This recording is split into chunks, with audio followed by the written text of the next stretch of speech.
दुनिया की शुरुआत से लेकर अब तक हम इंसानों ने जिस एक चीज़ को बहुत शिद्दत से सीखा है वह है हमारा तरक्की करना। पर तरक्की करते हुए हम जिस एक चीज़ को पीछे छोड़ आए हैं वह है समग्र विकास। हमने अपने ठहर कर देख पाने की समझदारी को पीछे छोड़ दिया है। हमें अपने आप को बहुत जल्दी में बड़ी ऊंची ऊंची छलांग लगाते हुए देखना है। हम सब यह लगातार कर भी रहे हैं, लेकिन हमें थक कर कहीं न कहीं वापस भी यहीं आना है। हमें अपने आप को दोबारा ऊर्जा से भर लेने के लिए भी यहीं आना होगा। तो क्या हम यहाँ तभी लौटेंगे जब हम अपनी पूरी ऊर्जा को गंवा चुके होंगे?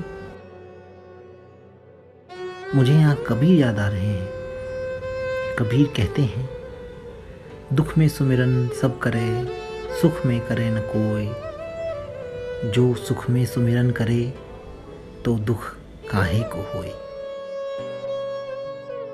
हम बचपन से किताबों में पढ़ते आ रहे हैं कि इंसान दुनिया की सबसे खूबसूरत कौम है, दुनिया की सबसे होशियार नस्ल। इंसान ने हमेशा से ही प्रकृति पर अपनी जीत का परचम लहराना चाहा है। ऐसा करते हुए उसने लगातार पूरी दुनिया को निचोड़ कर अपनी जेब में भर लेने की कवायद की है।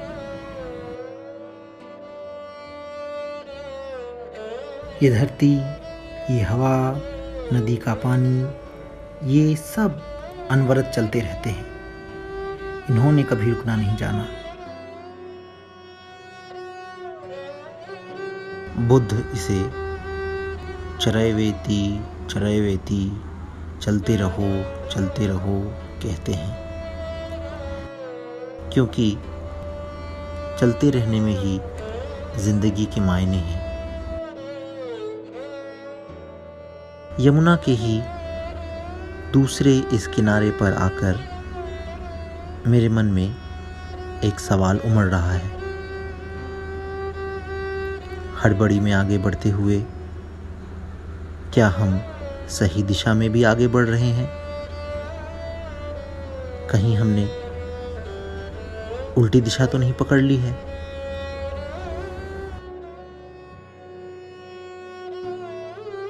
यमुना का पानी दिल्ली के घरों में मीठे पानी के रूप में जाता है और बदले में इंसान एक बहुत गंदे, बहुत बड़े नाले को, यमुना को वापस करता है।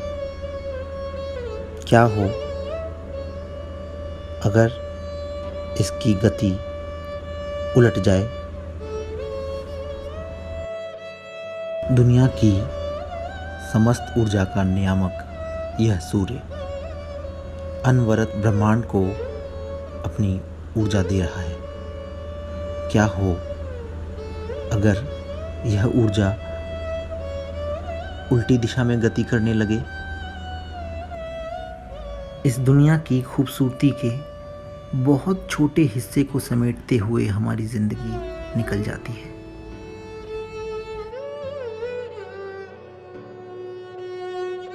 ये दिल्ली है। दिल्ली की एक खूबसूरत सुबह, यमुना का किनारा, नदी के उस पार बच्चों का एक झुंड अपने स्कूल में सिखाए हुए पहाड़े को दोहरा रहा है। क्या यह एक पूरी कविता नहीं है? यमुना की धारा जो है पंजाब से जो है आ रही है, हिमाचल की तरफ से तैराकी से ही हम भर्ती हुए थे। इसी यमुना मैया की देन है। ये देन से जो है इन्हीं की शक्ति से जो है मैं भर्ती हुआ था। वो आना ये लॉकडाउन, तब से फैक्ट्री बंद है, उनका गंदा पानी तो आ नहीं रहा इनमें, तो तब से सब पानी हो गया। जब पहले तो वो फैक्ट्रियों का केमिकल का पानी, फैक्ट्रियों गंदा इंसान पानी, भी अगर और इंसान भी ज़्यादा थे, हाँ वो इंसान भी कम हो गए, तो इसलिए थोड़ा सा साफ हो गया पानी भी। और ये वातावरण नहीं दिखाई दे रहा, कहाँ कहाँ तक दूर तक दिखाई दे, आसमान साफ है। पहले अपने नज़दीक तक नहीं दिखाई दे रहे, पहले तो बिल्कुल नज़दीक से नहीं दिखाई दे रहे, अब बिल्कुल साफ है। अपनी गति को अनवरत बनाए रख। हमारी ज़िंदगी के धागे को इन्होंने कभी टूटने नहीं दिया। क्या पृथ्वी की जीवनी के इन स्रोतों से हम कुछ सीख पाएंगे? बकौल गालिब, न कुछ था तो खुदा था, कुछ न होता तो खुदा होता, डुबाया मुझको होने ने, न होता मैं तो क्या होता।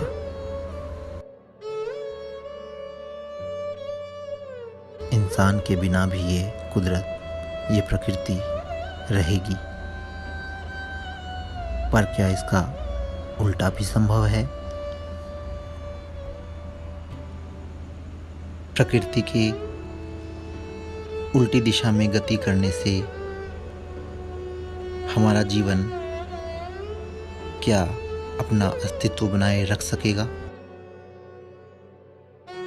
सवाल यह है कि क्या मनुष्य को अपनी गति को समग्र विकास की दिशा में नहीं बढ़ाना चाहिए?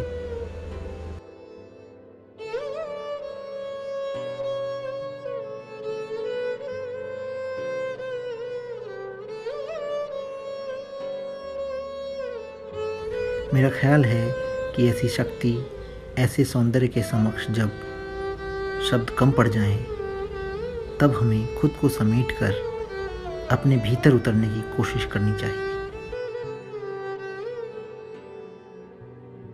जिंदगी बहुत खूबसूरत है, जितनी कि बाहर उतनी ही अपने भीतर भी। वो एक चीज़ जो इसे खूबसूरत बनाती है, उसे हम अनुशासन कहते हैं। क्या हो अगर स्नेह और सौंदर्य की हमारी बुनियादी प्रवृत्ति की पूरक प्रकृति अपने अनुशासन से थोड़ी छूट ले। सब कुछ को निचोड़ लेने की महत्वाकांक्षा का पीछा कर रहे हम ऐसे में अपने लिए कितनी सांसें खरीद पाएंगे?